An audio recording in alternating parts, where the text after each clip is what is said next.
nosotros estamos viendo la unidad 5, que habla acerca del comportamiento real de sistemas de composición variable y específicamente incorpora el concepto de propiedad parcial molar.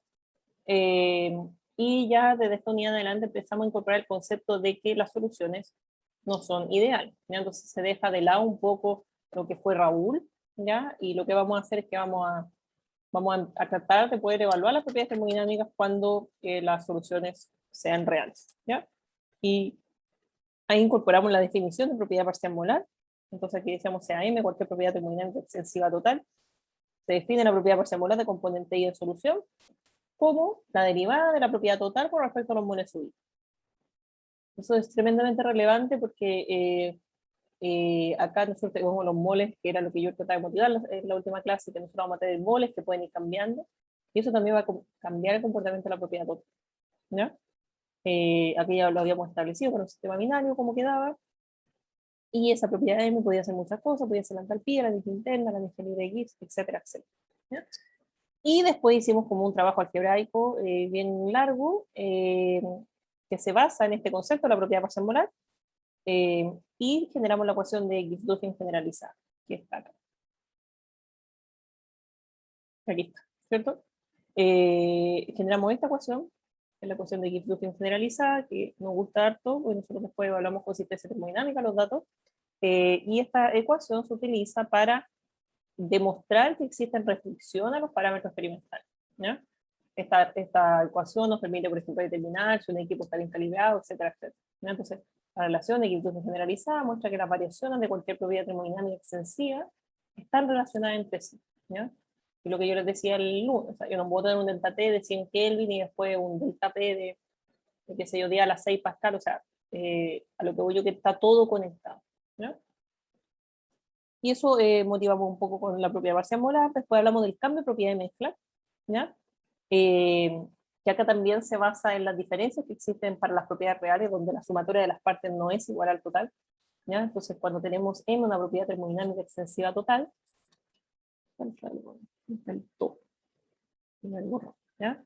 Vamos a definir el delta M como el cambio de propiedad de mezcla, ¿ya? En muchos libros también se refiere como el efecto de mezclado, ¿sí? Entonces, ¿qué es lo que hace? Dice, y aquí yo lo decía bien coloquialmente, ¿cierto? Vamos a tener los dos compuestos separados, que representan su comportamiento puro o ideal, ¿ya?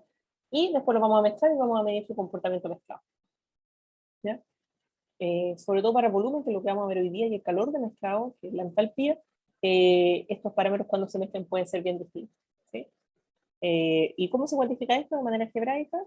De esta forma, ¿cierto? Como sale acá en la ecuación, vamos a tener el delta M, que el cambio de propiedad de mezcla, que depende de la temperatura, la presión y los moles, va a ser igual básicamente a la sumatoria de las propiedades reales menos la sumatoria de las propiedades ideales, ¿ya? Y obviamente el delta me va a decir qué tan desviado está la mezcla con respecto a sus compuestos puros, ¿ya? Aquí es importante decir que el delta M va a ser igual a 0 cuando la solución sea ideal, ¿cierto? ¿Qué quiere decir? Que la propiedad real es igual a la propiedad ideal. Por lo tanto, en ese caso va a ser 0, ¿ya? También definimos el cambio de propiedad de mezcla como propiedad intensiva, ¿cierto? Y que en ese caso lo único que hago es dividir por los moles, entonces en vez de mole me queda composición, pero se puede expresar de la misma forma, ¿ya? Hay varios ejemplos, y eso es lo que se va a basar la ayudantía de los chiquillos esta semana, como propiedad de mezcla principalmente, volumen y calor. Eso hay muchos ejemplos, uno de los principales, el volumen y el calor, ¿ya? Acá esto está en paréntesis nomás porque alguien había preguntado acerca de la propiedad residual que estábamos recordando, ¿no? Ok, entonces hoy día nos queda ver como la segunda parte de este concepto que básicamente es ahondar en el tema de cambio de propiedad de mezcla para dos propiedades termodinámicas súper importantes que se miden para propiedades reales, que es el volumen y el calor, ¿ya? Es una de las propiedades termodinámicas que más cambian o se ven influenciadas porque los sistemas se alejan de la idealidad, ¿sí? Ya. Entonces vamos a poner 5.3, era 5.2, 5.3, cambio de volumen por mezclado, ¿ya? Entonces, esto básicamente es el cambio de propiedad de mezcla aplicado específicamente al volumen. Se habla harto de esto porque, como les digo, es algo que es súper fácil de medir experimentalmente y una propiedad que se cuantifica, El cambio de propiedad de mezclado es básicamente cómo cambia el volumen cuando se mezclan dos compuestos que su mezcla la hace no ideal, ¿ya? Entonces, el cambio de volumen por mezclado se puede definir como el volumen, básicamente el volumen o la diferencia de volumen entre la solución real e ideal, ¿ya? Y aquí yo quería mostrarle una tablita de un segundo. Acá en el apunte de la unidad 5, que ya está arriba, me dice Franco, la verdad que hay unos gráficos súper buenos.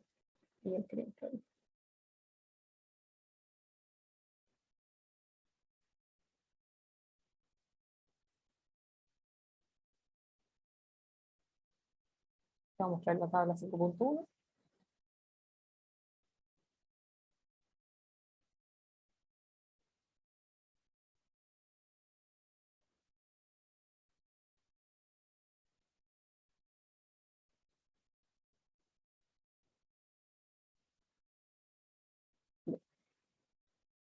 Entonces voy a ir al apunte ahora. Está en, internet, está en Aula, perdón. Y, por ejemplo, esta es la sección 5.3 del apunte, ¿ya? Súper bueno. Se cambia de volumen por mezclado. Que te da un poco lo que yo les decía, que el volumen de una mezcla producto de la adición de dos más componentes no resulta igual a la suma de los volúmenes de cada uno de los compuestos puros, ¿ya? Que se generan para una solución ideal. De nuevo, el mismo concepto, la solución de la sumatoria de las partes no es igual al total, ¿ya? Y acá sale información, datos experimentales, de la mezcla metanol-agua. Ya metanol-agua son bien distintos, ¿cierto? Sus propiedades químicas son distintas, porque uno es el alcohol, el otro compuesto altamente polar, ¿ya? Y se miden a 25 grados Celsius y un bar, ¿ya? Entonces uno puede cuantificar los volúmenes puros, ¿ya? Uno puede calcular su volumen real, que sería el volumen parcial molar, ¿cierto? Y el volumen total de la mezcla real, que sería este, e ideal, que sería este H, ¿ya? ¿Ya? Entonces, ¿qué es lo que hace la tabla 5.1? Presenta el volumen molar de la mezcla para el sistema metanol-agua 25 grados Celsius y un bar. Entonces, déjeme explicar de nuevo lo que significan las columnas. La primera columna, ¿cierto? Es el X, que es la composición de la mezcla, con respecto al compuesto 1, que sería el metanol, ¿ya? Y de nuevo, sé que porque estamos hablando de una solución líquida.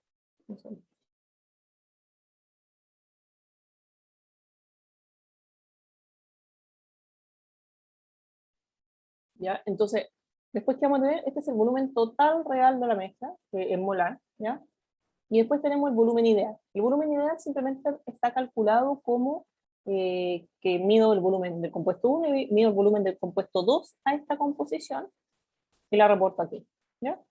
Ustedes inmediatamente se van a dar cuenta de las diferencias que existen entre el volumen real y el volumen ideal, ¿ya? El volumen ideal es más grande que el volumen ideal es más grande que el volumen real, ¿ya? Por ejemplo, aquí es 37, acá es 38, 35,02, acá hay 35,7, ¿ya?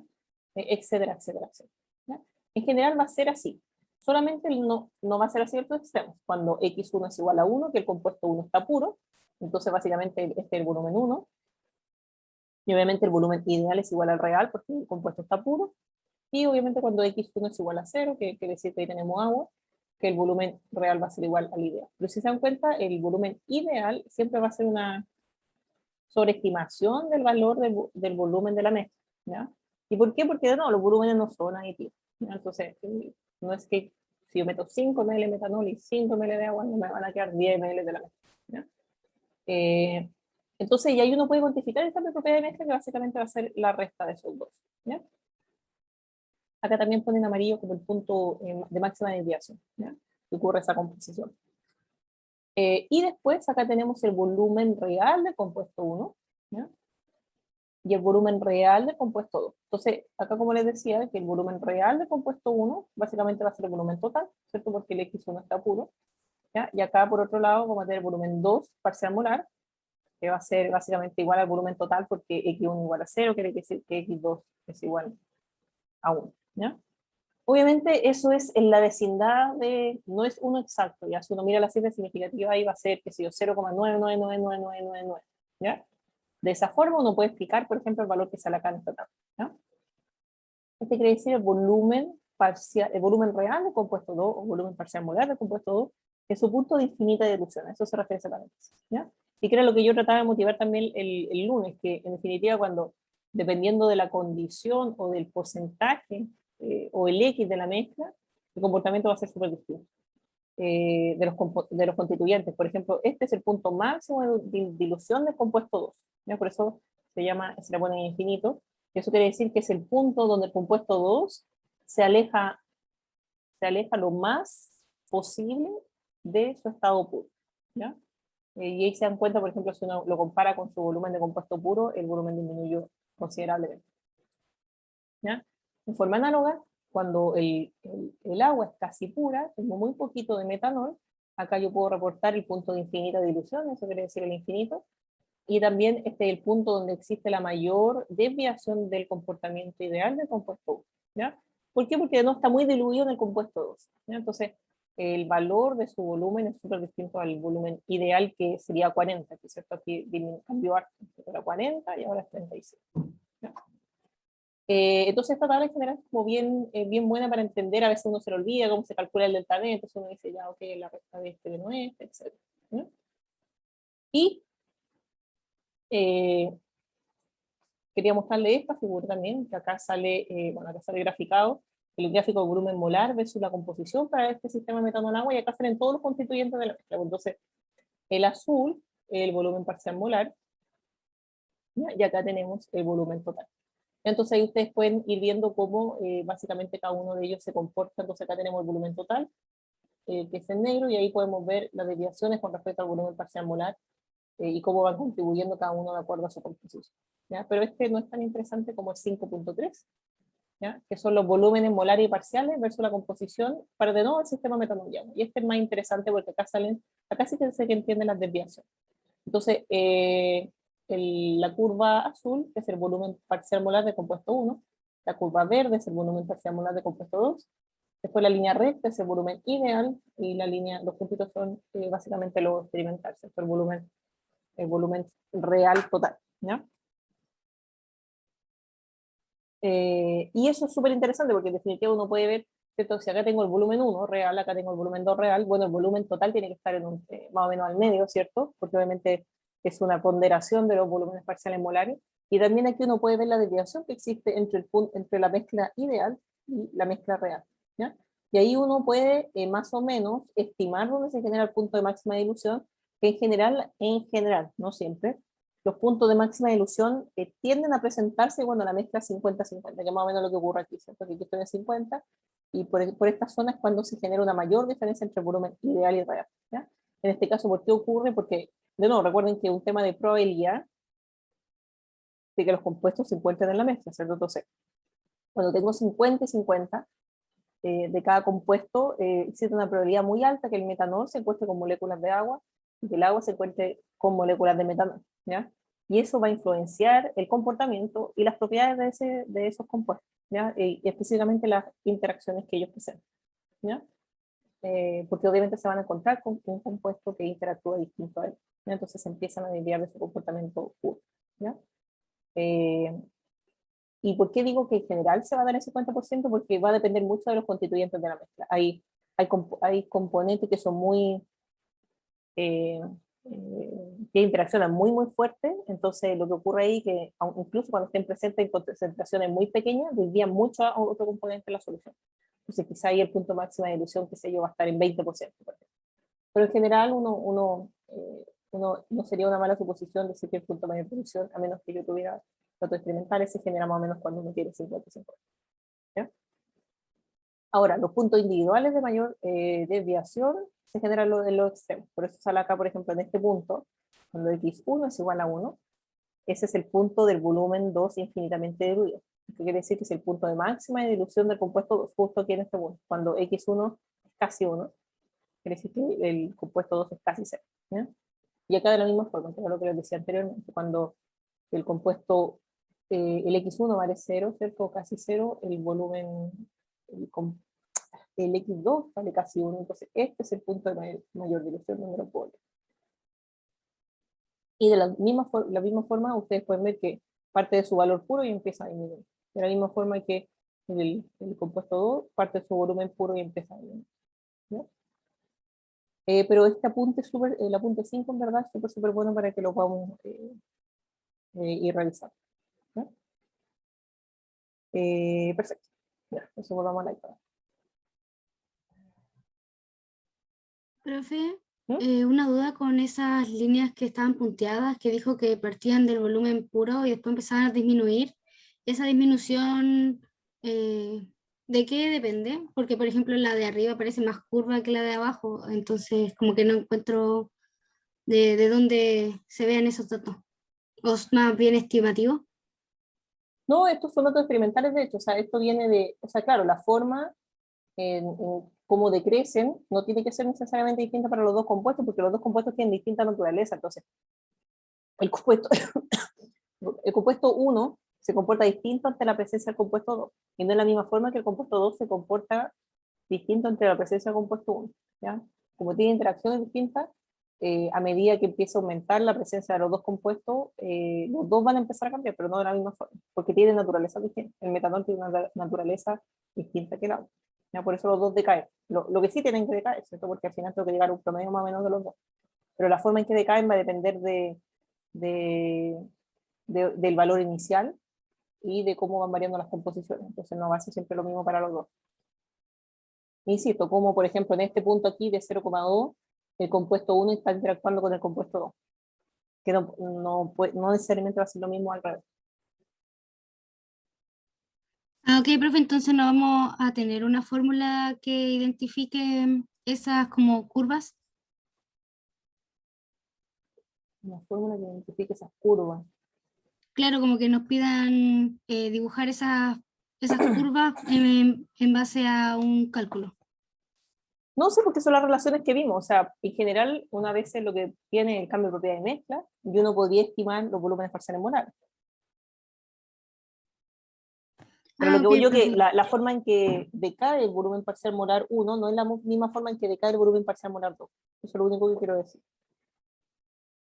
Hay una Ya, ecuación que gracias, van a profe. utilizar en el taller, déjame ver si está como hint en el taller, pero déjame ver si la encuentro aquí. Son ecuaciones en verdad, ¿ya? Que hay distintas relaciones, que de hecho hay una ecuación para relacionar. Voy a volver al iPad.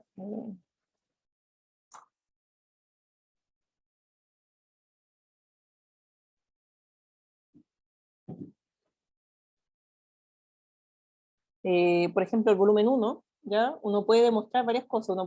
Eh,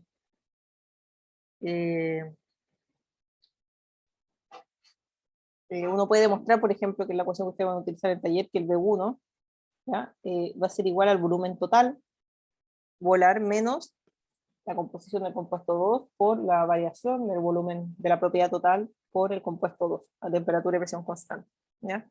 Y esta es una demostración que sale también en el apunte que viene en la ecuación de Kirchhoff. Entonces, por ejemplo, aquí uno puede ver cómo la curva, básicamente cómo se mueve el X con respecto, cómo se mueve el volumen 1 con respecto al X2, ¿ya?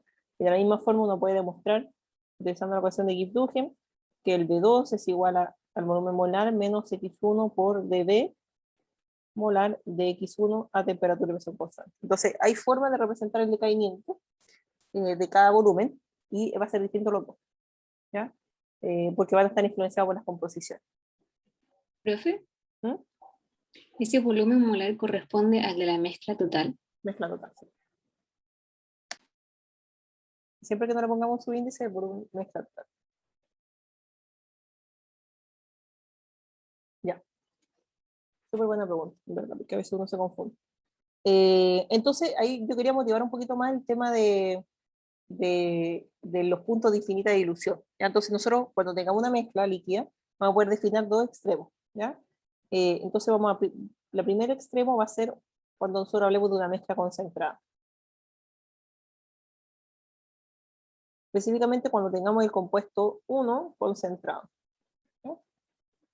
Entonces, en una foto, ¿cómo se va a ver esto? O sea, vamos a meter el compuesto 2 y va a estar completamente rodeado de moléculas del compuesto 1.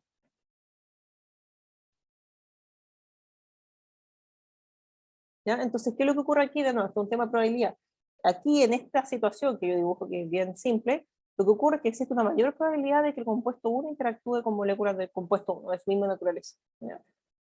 ¿Por qué? Porque hay muy poquitas moléculas del compuesto 2. Entonces, en este universo de solución, el compuesto 1 va a interactuar con más frecuencia con moléculas similares a él. ¿Ya? Entonces, ¿qué quiere decir eso? Que su ambiente molecular y sus propiedades parciales molares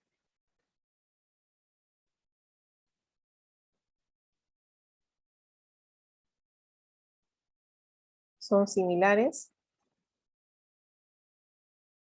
a las del compuesto 1, las del compuesto puro. Profe, ¿Sí?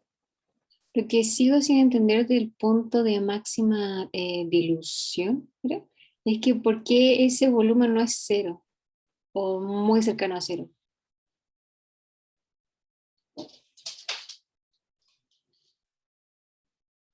Como, ¿por qué el volumen 1 no es 0?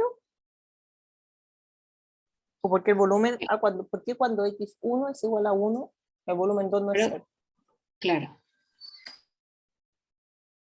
Volumen 1 no es igual a 1. Ya, pero es que mira ahí, porque hay un tema de cómo se pondera la propiedad parcial molar, porque cuando nosotros, de hecho, esto viene de esta cosa, lo la vimos ayer. No sé. O sea, hay una confusión de cómo también se calcula la propiedad total en base a las propiedades individuales. ¿Ya? Claro, que viene de aquí. ¿Ya? Entonces, por ejemplo, nosotros de aquí desprendemos que m total va a ser igual a x sub i por m parcial molar. Entonces voy a copiar y pegar eso, o lo voy a reescribir acá nomás. Entonces, la propiedad total molar va a ser igual, lo tengo acá ahora. Acá, ya, que la propiedad parcial molar va a ser igual a la sumatoria de igual a 1 hasta n componentes de x sub i por la propiedad molar. ¿Ya? Entonces, ¿qué es lo que ocurre? Que entonces en el caso del volumen molar total, ¿cierto? Va a ser igual a, qué sé yo, va a ser x1 por b1 más x2 por b2. Entonces lo que es cero es esta composición. Cuando estamos en el punto de máxima dilución, en el caso del compuesto 2 está infinitamente diluido, lo que ocurre acá es que esto tiende a cero. Que si esto va a ser 0,0001. ¿Ya? Entonces, eso es lo que hace que el volumen parcial molar el compuesto 2 no tenga una significancia en el valor total, pero eso lo da la composición, no da el valor del volumen específico. Entonces, por eso en este punto de máxima dilución, y lo que salía en el gráfico, el volumen total era prácticamente, cuando x1 tiende a 1, era prácticamente el volumen 1 parcial molar. Pero existe compuesto 2, y el volumen salía ahí como 15, que es harto menor que el compuesto puro, pero lo que ocurre ahí es que su contribución al volumen total es muy poco, pero eso es por la concentración, no por el valor del volumen total. No sé si eso responde a tu pregunta. Sí, profe, gracias. Ya. Ya. Entonces, y la otra foto que teníamos es que, bueno, el componente 1 está concentrado y el componente 2 está infinitamente diluido. ¿Profe? Motivo harto esto porque nosotros después, no sé si han escuchado, pero vamos a hablar de la ley de Henry, que es una ley que en base se hace para poder trabajar los sistemas infinitamente diluidos, porque son súper difíciles de describir, porque el compuesto que está diluido se desvía tanto de su comportamiento puro, que la verdad que después cuantificar sus propiedades no es fácil. Entonces después hay una ley que vamos a ver después, se llama ley de Henry, que habla de esto, entonces por eso estoy insistiendo harto en ese tema, pero ya lo voy a decir ahora y no lo voy a repetir. Dime, perdón. Esta parte que estamos viendo de la mezcla concentrada sería solo para mezclas líquidas, porque cuando dice mezcla, pienso en una mezcla que puede ser gaseosa, pero No, usted mezcla ha líquida. mencionado solo líquido. Sí, mezcla líquida. Aquí estamos solo hablando de los líquidos. No nos metemos con los otros. Ya, gracias, profe. Sí, buena pregunta también. ¿Y por qué primero estamos hablando de los líquidos? Porque los líquidos, a ver, si yo tengo metanol y agua, a 25 grados Celsius y un bar, que eran solo datos experimentales que yo les mostré, probablemente la fase gaseosa va a ser la ideal.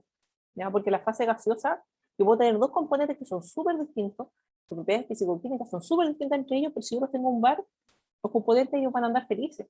¿Por qué? Porque la idealidad de la fase gaseosa no depende de qué tan distintos son los compuestos, depende de qué tan cerca están, ¿ya? Porque no, es una probabilidad de encontrarse en un espacio, ¿ya? En cambio, por ejemplo, la mezcla líquida, la verdad que solo depende de la naturaleza de los compuestos, porque como las mezclas líquidas son incompresibles, los compuestos dentro de la mezcla sí o sí van a estar en contacto. Entonces, por eso primero hablamos harto de la mezcla líquida, porque la verdad que, digamos así, es más fácil que la solución, y bueno, claro, cuando uno habla de solución, habla de mezcla líquida, porque solución absoluto más solvente, es porque es más fácil que una mezcla líquida sea no ideal a que un gas o una mezcla de gases sea no ideal, porque con el gas uno puede, por ejemplo, acá este que le decía metanol y agua a un bar, eso, en las fases gaseosas van a estar felices, van a estar súper separados, ¿no? Entonces la probabilidad de que se encuentre la molécula 1 con la molécula 2 es súper baja porque la presión es súper baja. Pero si tengo un bar en mezcla líquida, los compuestos van a estar en contacto y si los compuestos son distintos, van a interaccionar distinto y se van a desviar de su comportamiento puro, ¿no? Por eso también atacamos harto ahora, pero buena acotación que sí. Por eso atacamos harto primero la parte líquida. ¿Ya? Ya. Entonces, ¿qué es lo que ocurre en el caso de que el compuesto 2 está diluido? ¿Ya? Entonces acá lo que ocurre de forma contraria, esto lo voy a tirar por abajo mejor.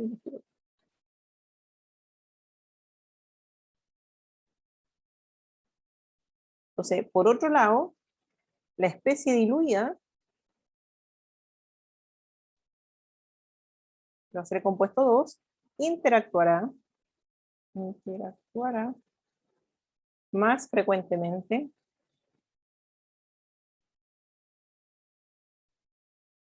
con las moléculas diferentes a su especie.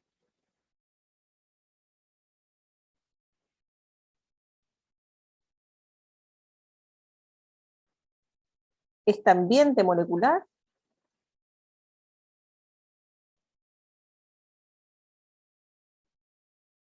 es la causa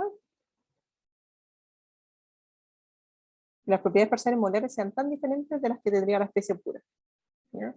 A causa de que las propiedades parciales molares sean tan diferentes que la especie pura, ¿ya? Por eso el volumen, por ejemplo, del compuesto 2 infinitamente diluido es tan distinto al volumen del compuesto 2 cuando X2 es igual a 1. ¿Ya?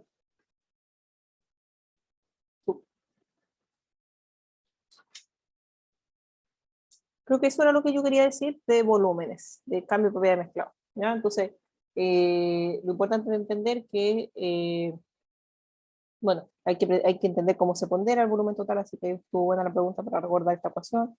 Hay que entender cuándo se generan los puntos de máxima dilución y qué es lo que ocurre ahí con los ambientes moleculares de cada compuesto y cómo se puede cuantificar el cambio de propiedad de mezcla, ¿ya?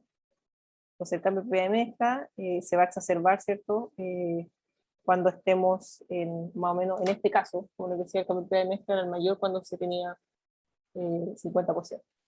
Ahora ustedes me podrían preguntar, y me dice profesora, pero ¿por qué el cambio de propiedad de mezcla del volumen no se exacerba o no se maximiza cuando un compuesto está infinitamente diluido? ¿Ya? Eh, ¿Cierto? Porque obviamente el compuesto que está infinitamente diluido está súper distinto a su compuesto puro. Entonces ahí la respuesta es que sí, estoy de acuerdo con eso, pero eso se compensa con que el otro compuesto tiene casi el valor de su compuesto puro, ¿ya? Entonces ahí queda como básicamente digámoslo así, se promedian y también, ¿no? La composición de ese compuesto es tan poquita que no influencia mucho el valor del volumen total, ¿ya? O sea, en este caso, por ejemplo, la máxima desviación del cambio de propiedad de mezcla se obtenía 0,47 mol. ¿Ya? ¿Ya? Espero que eso también quede claro. ¿Profe? ¿Mm? Entonces, como en la práctica, lo no ideal sería tener como mezcla 50-50, porque ahí habría mucha desviación de comportamiento. Claro, es que eso es lo que decía anteriormente, que en general no estaría equivocado de que nosotros creyéramos eso, que más o menos cuando yo tengo 50% de cada uno es cuando se genera el punto máximo de dilución. Pero eso también va a depender de la naturaleza de los compuestos, ya porque hay compuestos que tienen interacciones tan fuertes, compuestos altamente polares o, qué sé yo, aniónicos, de algún otro carácter que es bien fuerte, aunque estén en poco porcentaje, podría ser que impacta mucho al otro compuesto, ¿ya? Entonces, en general es 50%, pero a veces si tenemos mezclas muy complicadas podría ser que la máxima dilución la máxima desviación o el máximo valor del cambio de propiedad de mezcla se obtenga concentraciones menores del compuesto que es más, ¿qué se puede decir? Como más power, así como más, que sea muy,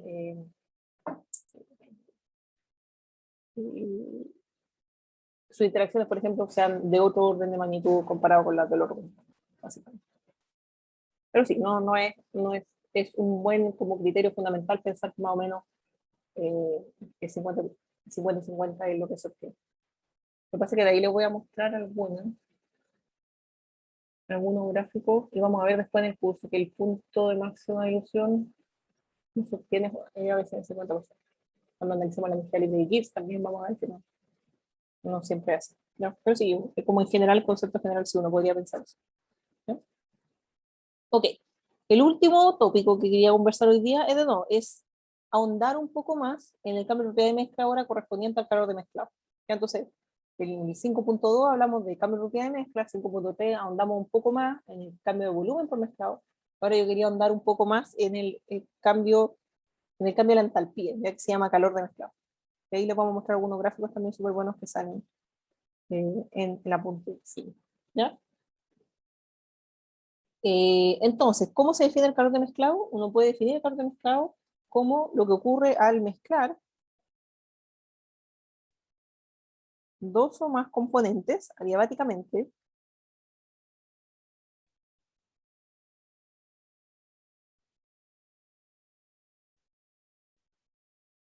eh, eso puede originar, ¿cierto? Puede originar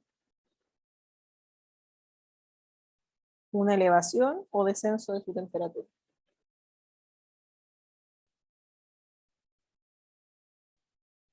La temperatura de la solución.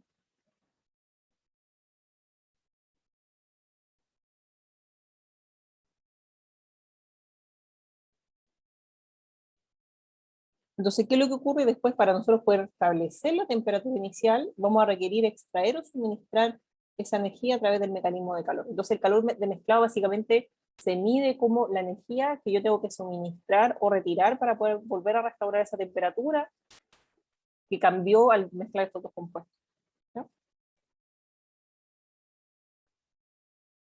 No sé si se entiende. Otra definición también que quizá ayuda a entender más, que dice que el calor de mezclado se define como el incremento o disminución de entalpía que acompaña al mezclado de una cantidad conocida de soluto y solvente, ¿ya? Bajo condiciones idénticas de temperatura y presión. Eso básicamente es el cambio de entalpía, porque si lo cuantificamos como entalpía, entonces que se define como el incremento o disminución de entalpía que acompaña el proceso de mezclado.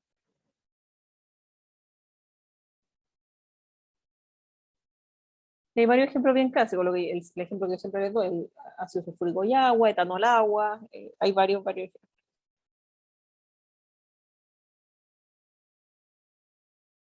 ¿Ya? Y se cuantifica como el cambio de propiedad de mezcla, ¿cierto? Porque obviamente cuando yo, no, tengo los dos compuestos separados, ahí puedo calcular básicamente las entalpías ideales de cada compuesto, que serían H1 y H2, ¿cierto? En forma individual, y después los voy a mezclar y me va a quedar un solo vasito con el compuesto 1 y 2, ¿ya? Y ahí voy a poder calcular sus valores reales, básicamente. Ahí voy a poder calcular la entalpía total, ¿ya? Entonces, el cambio de propiedad de mezcla en este caso, o calor de mezclado, cuando hablamos de calor de mezclado, nosotros usamos el Q, ¿ya? Pero esto en definitiva es el cambio de propiedad de mezcla, en este caso de la propiedad de entalpía, va a ser igual básicamente a la entalpía real total menos el aporte de los compuestos individuales. Entonces, en este caso sería, de acuerdo a eso que pusimos ahí, sería X1H1 más X2H2. ¿Cierto? Básicamente aporte de los compuestos puros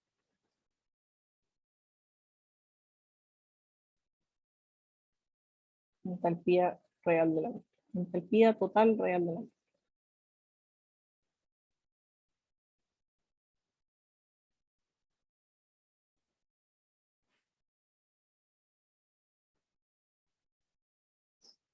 Ya. ¿De qué depende esto? Bueno, como ustedes ya se lo deben imaginar, esto va a depender de la naturaleza físico-química del soluto y el solvente, y va a depender de las composiciones, ¿no? Obviamente va a haber una diferencia si yo mezclo, qué sé yo, 1 ml de agua con 1 litro de ácido sulfúrico, ¿cierto? O viceversa, ¿no? Entonces, el Q depende de dos cosas principales.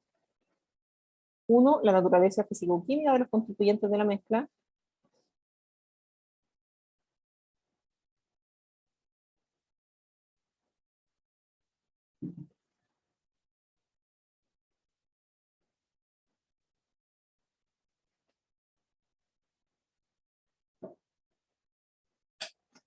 Y la composición de la solución formada.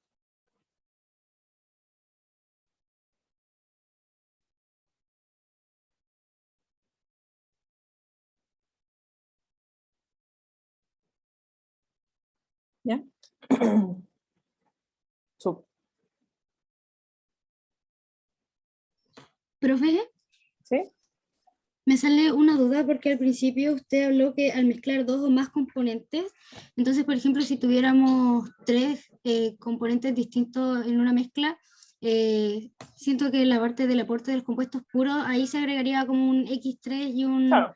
Aquí, H3, claro. claro, pero en la parte de del delta sería como el primero con el último, pero no contaría el aporte del 2. No, pues el cambio de propiedad de mezclado, es que claro, el delta aquí no se define como final menos inicial como la otra entalpía, es que el cambio de propiedad de mezclado. Entonces esto va a ser real menos puros, ¿ya? Y el real va a incluir todos los constituyentes. Si tengo 10 componentes, los 10 componentes. Lo mismo para los puros. Entonces aquí yo tengo que, o lo podemos escribir así, o sea, esto es básicamente la sumatoria de igual a un componente hasta n de x sub i por h sub i, ¿ya? Y eso va a ser independiente de todos los componentes. ¿Sí? Porque este delta no es final menos inicial, este delta es real en menos puro. Porque este delta Ah, es ok, el cambio de profe. propiedad de mezcla. Sí, Entonces solo se incluiría como el resto de los compuestos en la parte de los puros. exacto. ¿Sí? Sí, gracias. Ya, súper. Y acá también quería volver un poco al apunte, porque acá también el apunte está súper bien hecho, como tiene hartas figuras explicativas, porque en definitiva el cambio de propiedad de mezcla es una pura ecuación, no hay mucho ahí que yo tengo que enseñarles, pero lo importante es saber un poco cómo se representan estas, cómo se representa esta información o cómo uno la puede encontrar, ¿cierto? O uno podría construir estos diagramas, que era algo que hacíamos antes, harto en los talleres anteriormente, no vamos a hacer en este semestre, pero construíamos estos diagramas de entalpía y había que calcular todas las propiedades termomolares en definitiva. ¿Ya? Bueno, aquí está un poco hablando de la entalpía o el calor, dependen de lo que lo hablaba, ¿cierto? La naturaleza físico-química de los constituyentes de la solución o soluto solvente y la composición de la solución formada. La temperatura y presión del mezclado. Vamos a dejarlo anotado en el iPad. Temperatura y presión del mezclado.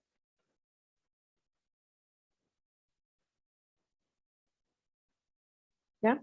Y, por ejemplo, un caso bien simple, lo que mostramos en la figura 5.5, que describe un comportamiento para el calor de mezcla de cloruro de litio con HCl a 25 grados Celsius y un bar. ¿Ya?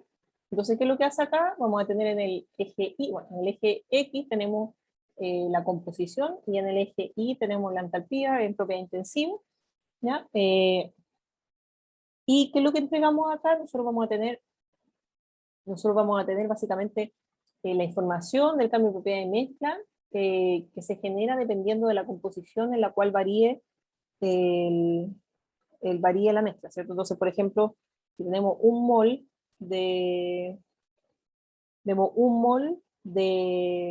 cloruro de litio, ¿cierto? Disuelto en, por ejemplo, ¿cómo podría ser? Tenemos 12 moles, a ver, tenemos un mol de cloruro de litio por 12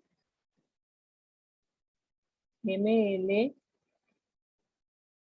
Tenemos aquí, tenemos 12 ml de esto, de mi mouse, ¿no?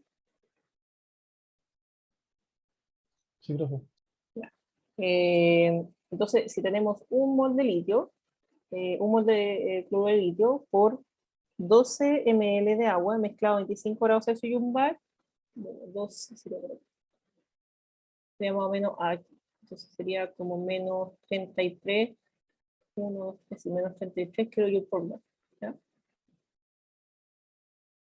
Entonces acá son dos curvas. Ustedes me dicen, profe, ¿por qué son dos curvas? Porque tengo cloruro de litio en agua y tengo HCl en agua. ¿Ya? Son dos curvas distintas. Entonces, por ejemplo, si tengo un mol de litio en 12 ml de agua, recuerden, estos moles de agua por moles de soluto, por un mol de soluto, entonces tengo 12 moles de agua, por uno de cloruro de litio, aquí choco con esta curva y luego, ¿vale? Así son menos 33 kilojoules por mol, ¿ya? Entonces ahí tengo el cambio de propiedad de mezcla, tengo el Q, el calor de mezclado, y eso también me dice que esta reacción fue exotérmica, porque se liberó energía, ¿ya?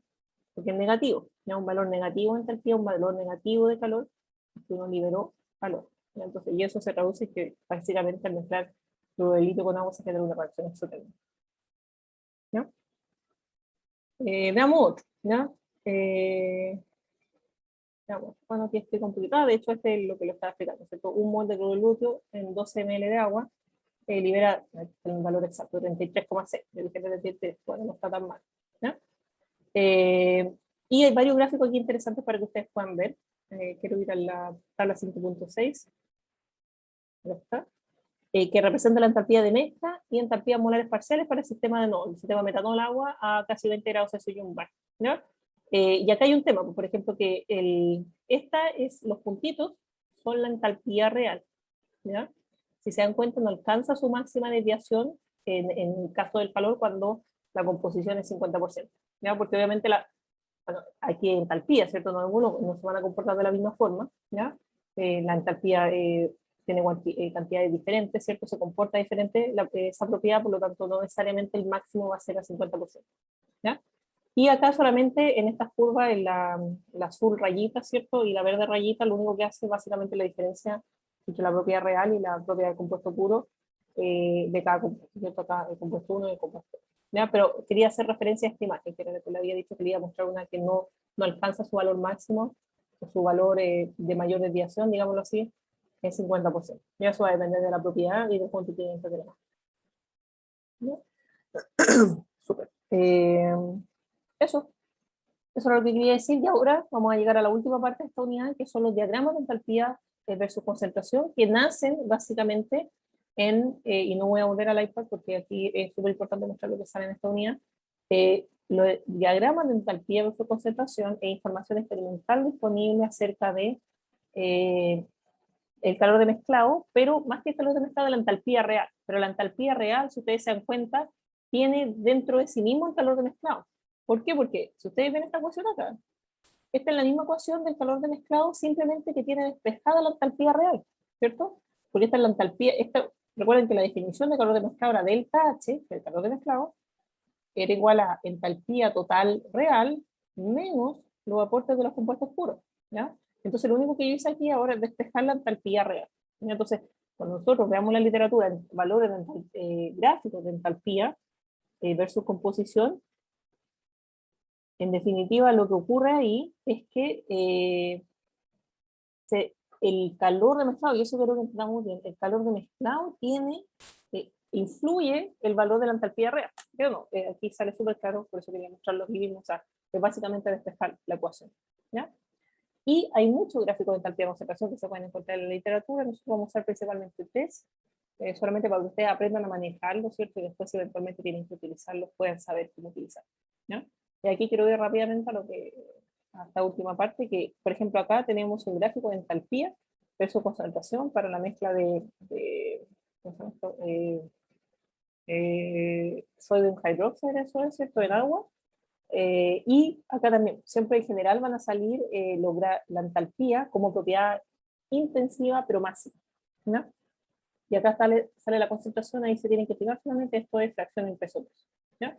Entonces, en este gráfico, por ejemplo, este gráfico está hecho a presión constante de 1,013 bar, ¿ya?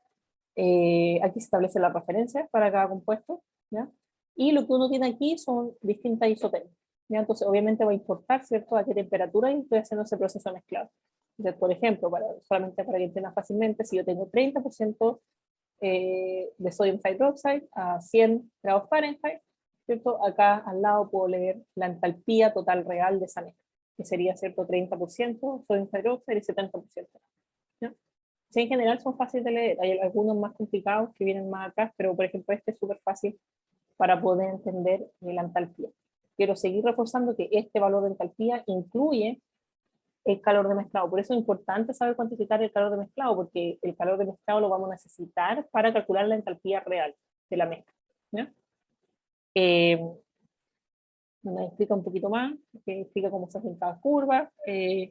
Y acá salen dos gráficos más que son súper, súper importantes. Bueno, este es el gráfico de ácido sulfúrico, ¿ya? Soluciones acuosas de ácido sulfúrico, entonces todo ácido sulfúrico y agua a un bar. Acá sale la referencia para cada compuesto. ¿Por qué salen las referencias de cada compuesto? ¿Me puede responder eso? Lo vimos cuando vimos tablas de agua.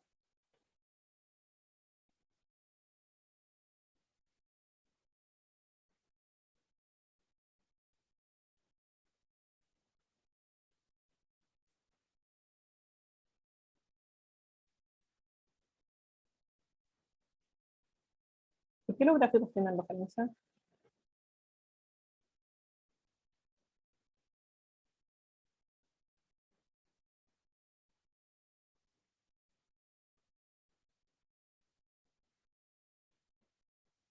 Y recuerden que la entalpía son funciones de estado, ¿cierto? Entonces en general uno no habla de, de valores, de valores exactos, ¿cierto? Se habla de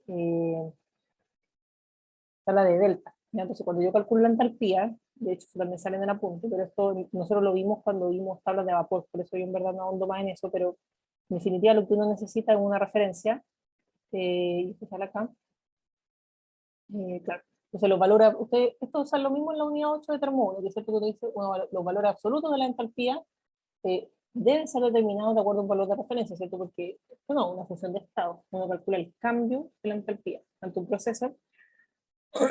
Entonces lo que uno hace es generar una temperatura de referencia para poder evaluar esa entalpía. Entonces en general uno elige un valor de temperatura de referencia donde la entalpía sea cero, ¿ya? Pero a veces puede que no sea, ¿ya?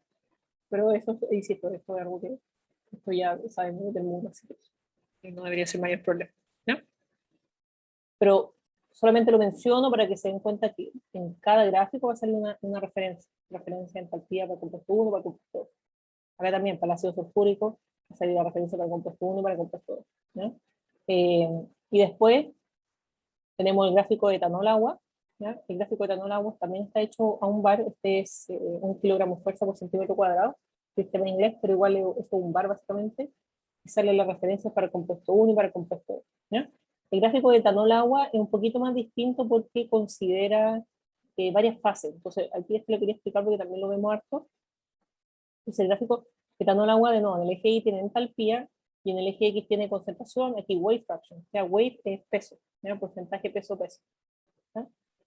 ¿Por qué se hace peso-peso? Porque eso también es fácil de medir en el laboratorio. ¿Ya? Entonces, en general, estos gráficos están hechos peso-peso. Y acá tenemos varias fases. Aquí tenemos la fase sólida, tenemos la fase líquida, y tenemos la fase de vapor acá arriba, y todo esto de equilibrio líquido-vapor. Entonces, acá se cuantifica la entalpía real de distintas fases. ¿Ya?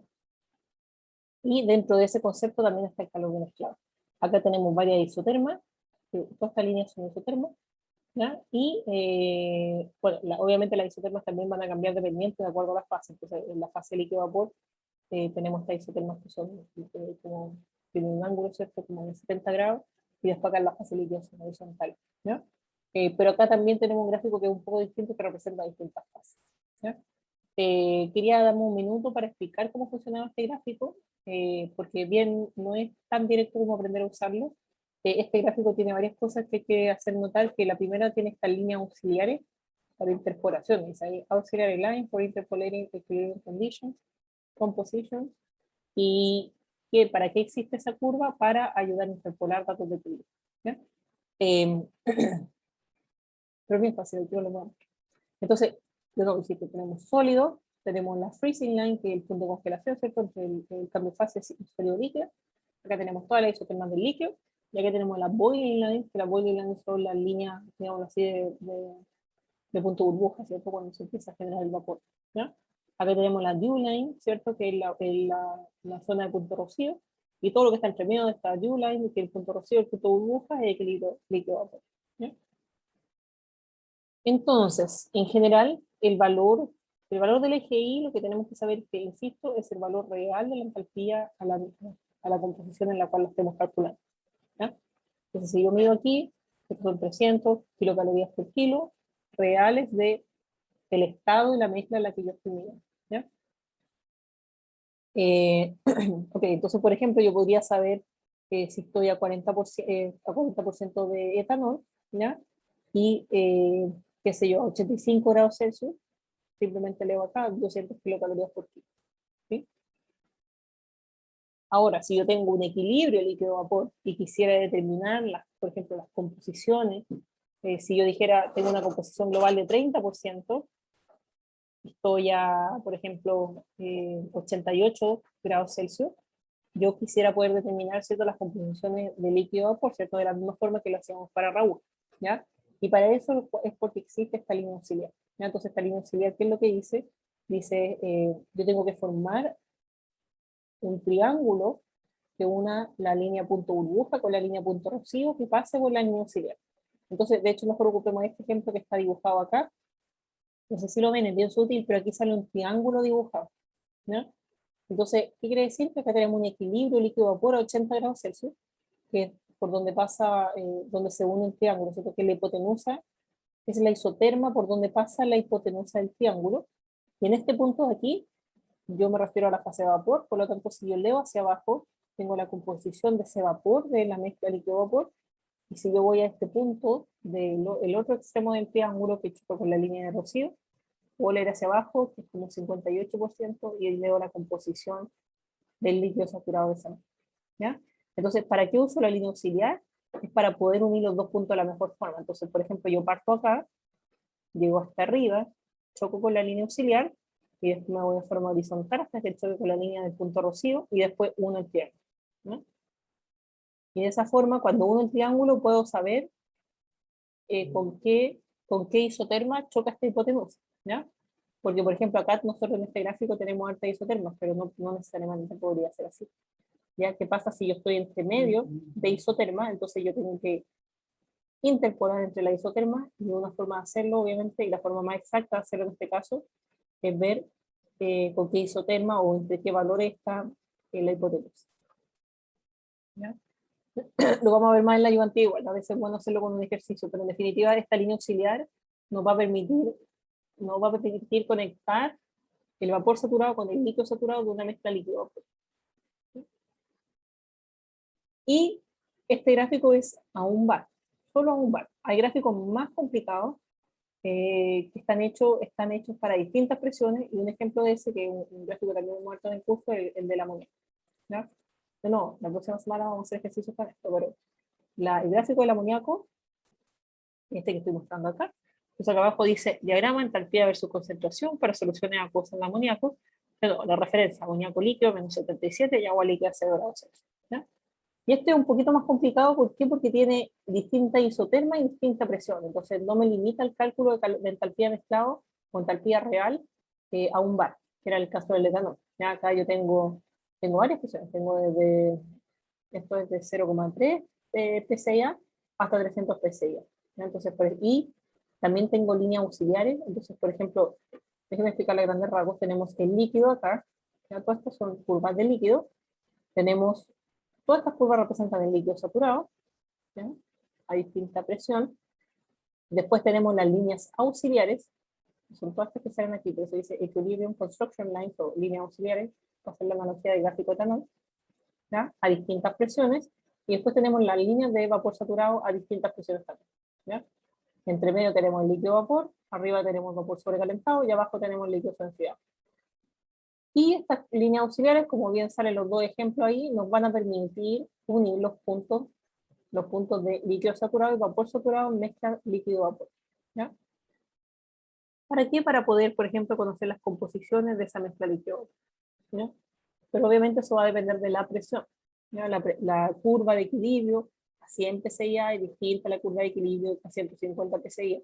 Está calibrado de tal forma que obviamente eso vaya cambiando. O sea, si yo estoy en el mismo punto aquí, y estoy a 150 PSI/A, me va a dar una composición distinta de que si estoy haciendo.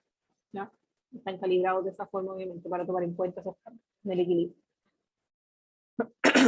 Y así hay muchos gráficos, pero en general nosotros vemos esos dos del etanol que a una presión y el del amoníaco que a distintas presiones. ¿Ya? Lo importante que quiero volver a reforzar, esto nos entrega información súper importante acerca de la entalpía real del sistema, donde yo, por ejemplo, podría extraer valores de calor de mezclado, porque está implícitamente en ese valor, ¿cierto? Lo importante, insisto, también son las referencias que se establecen para cada gráfico y obviamente van a variar dependiendo de los constituyentes de la mezcla. Y como insisto, quizás puede parecer harto, pero vamos a hacer ejercicios con estos diagramas para que ustedes puedan entender. Lo importante es entender los aspectos fundamentales por ahora, o sea, qué es lo que representa el eje Y, lo que les decía, el valor, la entalpía real, ¿cierto? Que nosotros podíamos calcularlo, lo hemos hecho algunos semestres donde construimos estos diagramas, ¿cierto? Y hay que calcular el calor de mezclado, calcular la entalpía de los compuestos puros, etcétera, etcétera. O también podemos traerlos de estos gráficos, hay varias formas de poder hacer ejercicios con ¿ya? Y esta información experimental que está en el libro, entonces hay información disponible en la literatura, en la cual nosotros podemos tomar ventaja y utilizarla para calcular lo que nosotros necesitamos. Bueno, he hablado de hartas cosas, así que me gustaría saber si hay alguno que... Profe, en esta parte del curso solo vamos a ver gráficos para sistemas binarios. Puede ser que lleguemos a ternario, va a depender de cómo avancemos. En general, el temario incluye que lleguemos a ternario por transferencia de materia, ¿ya? Pero a veces nos pasamos.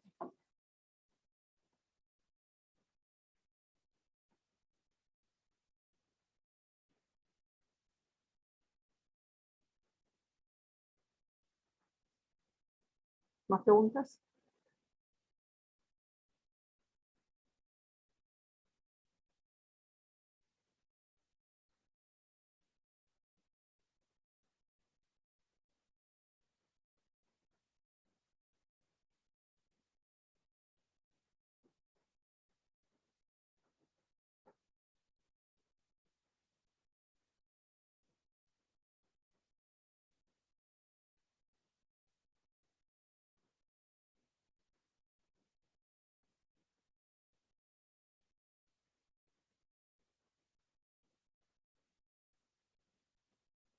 ¿Más preguntas?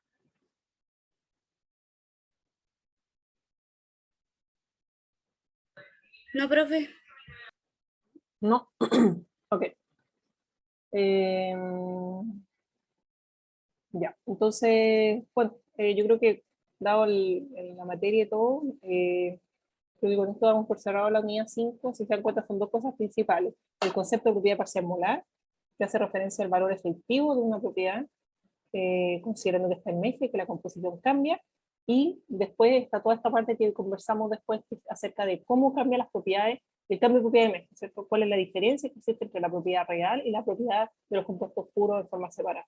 Y eso es lo que vamos a empezar a evaluar. Entonces, por ejemplo, el lunes vamos a hablar de la unidad 6, y ya vamos a empezar a analizar el sistemas que nos ajustan al modelo de Raúl, donde la fase gaseosa es no ideal y la fase líquida también es no ideal, y bueno, ¿y qué hacemos? ¿Cómo lo podemos representar? ¿Y cómo nos podemos ir modelando? ¿Ya? Así que de a poquito vamos a ir avanzando. Eso. Entonces, si no hay más preguntas, lo dejamos hasta acá. Que tengan un buen fin de semana, que les vaya bien en el taller también, pero va a estar bien, va a estar súper asequible, así que también no se preocupen por eso. Bueno, para eso están los chiquillos también súper buena ayuda que tienen para ayudar. ¿Ya? Así que si no hay más preguntas, nos vemos y nos vemos el lunes.